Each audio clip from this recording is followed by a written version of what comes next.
Moana Mackie. Thank you very much, Mr. Speaker. Moana Mackie.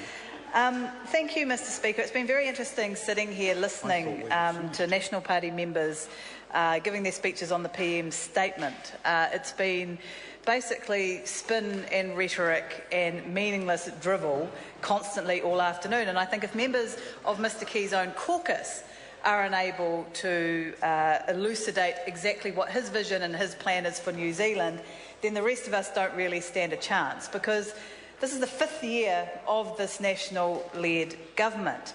And we've been saying since the day they were elected, show us the plan. Where is the grand plan for our economy? Where are the jobs going to come from? Where are the ideas? Where is the vision of this John Key-led national government?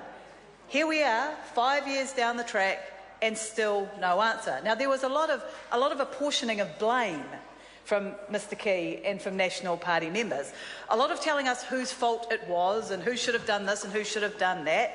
A lot of trying to blame the previous Labor government, saying that, that the previous Labor government is to blame for the financial difficulties of today, despite the fact the previous Labor government reduced net debt to zero, paid off the debt, ran surpluses every year.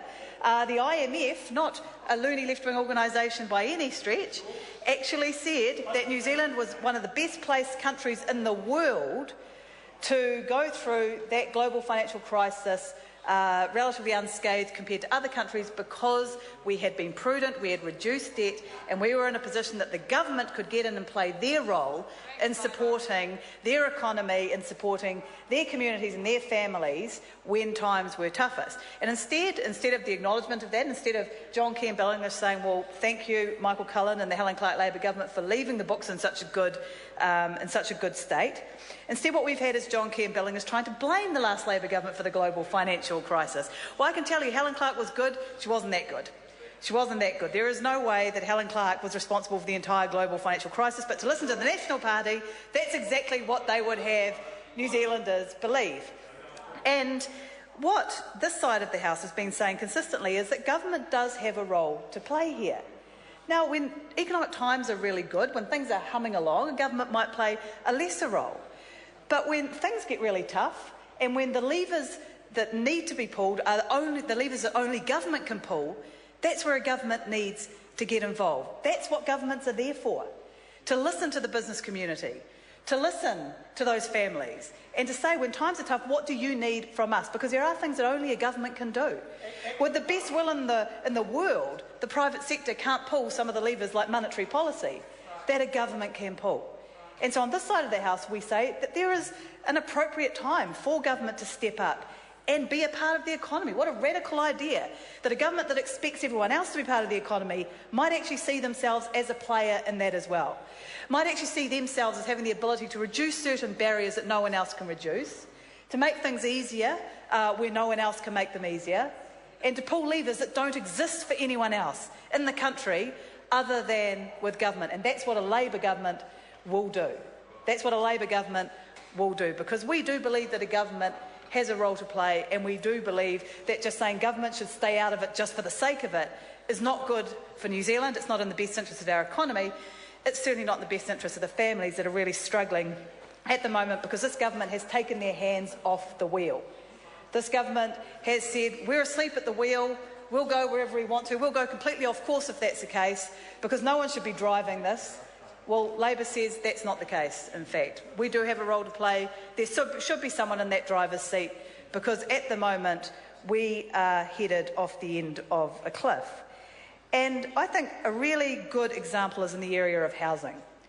And Labor has released our plan for affordable housing. And isn't it a unique and novel idea for a major political party to have a plan on affordable housing? And the National Party hate it. They hate it because they know that in 5 years they've done nothing.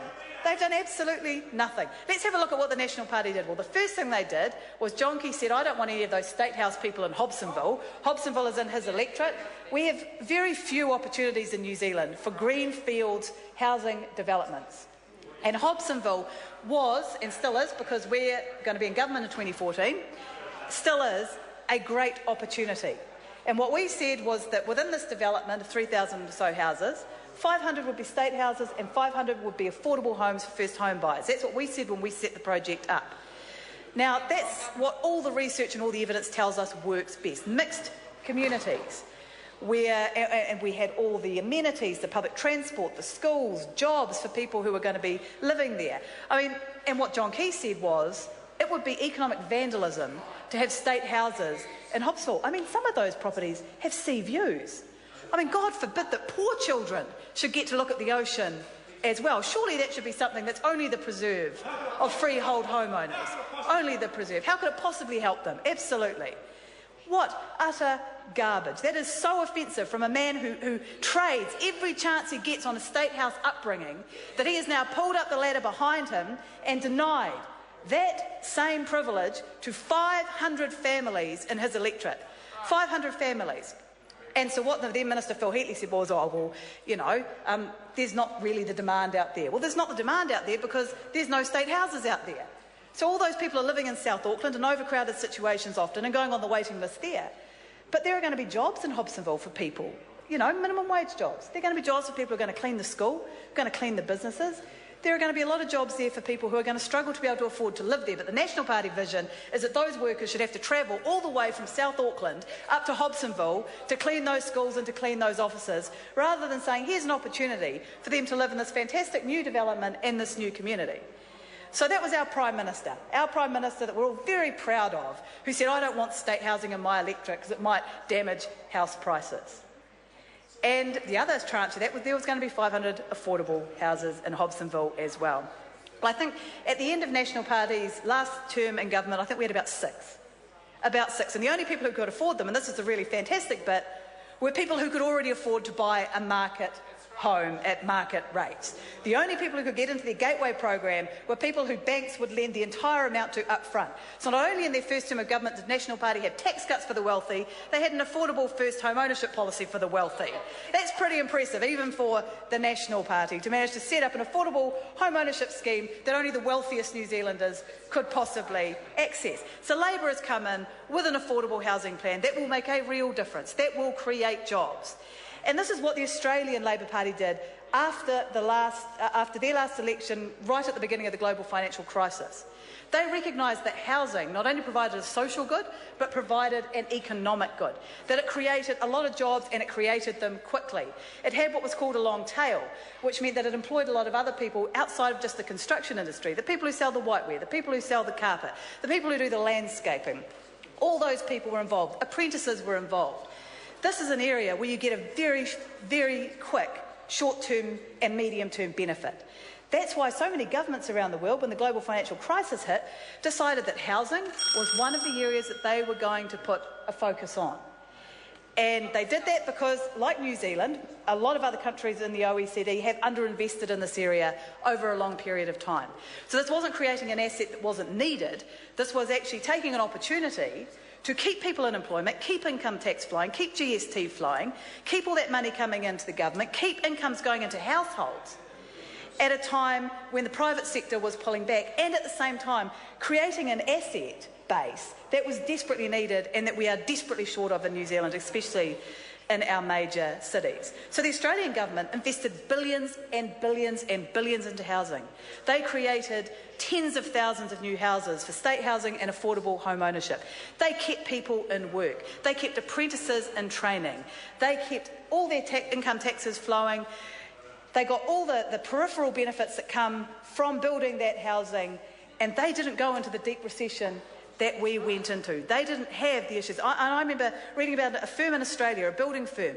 100% of their work came from that economic stimulus package. The only reason they were able to keep all of their staff on, all of their trainees on, was because housing was used as an economic stimulus package. That's what a Labor government would have done. That's what a Labor government will do again. We recognise the importance of housing, not just for the social benefits it brings, and I also welcome the moves that we've announced to increase the health and the warmth and the health of our housing in New Zealand, also for those in private rentals. But the reality is there is a big economic benefit to taking housing seriously, which this national government does not. The market is not going to provide in this area. What we need is a government that's prepared to take action, prepared to be a part of the solution, and not just sitting on the sidelines telling everyone what the problem is. The Honourable Dr Nick Smith. Mr Speaker, I move that this debate be now adjourned. Question is that the motion be agreed to. Those of that opinion will say aye. Aye. To the contrary, no. The ayes have it. The debate is adjourned and set down for resumption next sitting day. Call on Government Order of the Day number 1. Correction.